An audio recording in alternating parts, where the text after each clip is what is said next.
ঝালকাঠিতে দিন দিন বাড়ছে তিল চাষ। বীজ বপনের পরে মাত্র ৩ মাসের মধ্যে এই ফসল ঘরে তোলা যায়। স্থানীয় বাজার সহ সারা দেশে তিলের ব্যাপক চাহিদা থাকায় পাওয়া যায় ভালো দাম।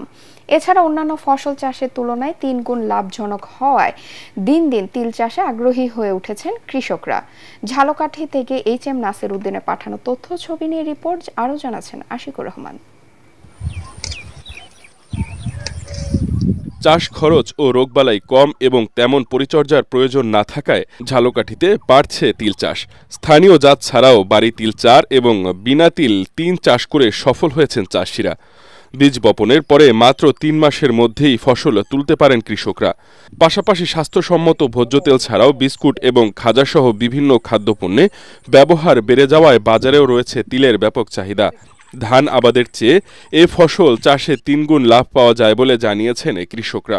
পৌষ মাসে ধান ওঠার পর জমি ফাঁকা থাকে, এই ফাঁকা সময় আমরা তিল চাষ করি।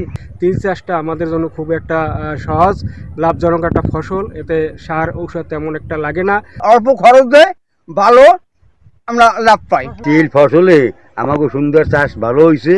হ্যাঁ, আর যদি অভিজ্ঞ কিছু আমাকে সার দিয়েছে আর যদি কিছু দিচ্ছে আমার আর ফসল ভালো হয়েছে। কৃষি বিভাগ জানিয়েছে, ভোজ্য তেল উৎপাদন ছাড়াও তিলের বহুমুখী ব্যবহার বাড়ার কারণে চাহিদা বাড়ছে।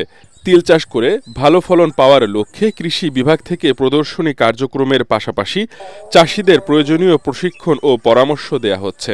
আমরা চেষ্টা করছি যে তিল আবাদ সংক্রান্ত যত প্রযুক্তিগত সহায়তা কৃষকদেরকে দিতে, যাতে করে এই তেলের আবাদটা বৃদ্ধি করে তারা দেশকে যাতে তেলের স্বয়ংসম্পূর্ণ করতে পারে। ঝালকাঠি জেলায় চলতি মৌসুমে ৪১৩ হেক্টর জমিতে তিলের আবাদ হয়েছে। সারা দেশে এর চাষ সম্প্রসারিত হলে ভোজ্য তেলের ঘাটতি ও চাহিদা মেটানো সম্ভব বলে মনে করছেন কৃষি সংশ্লিষ্টরা। Bureau report, ATN Bangla.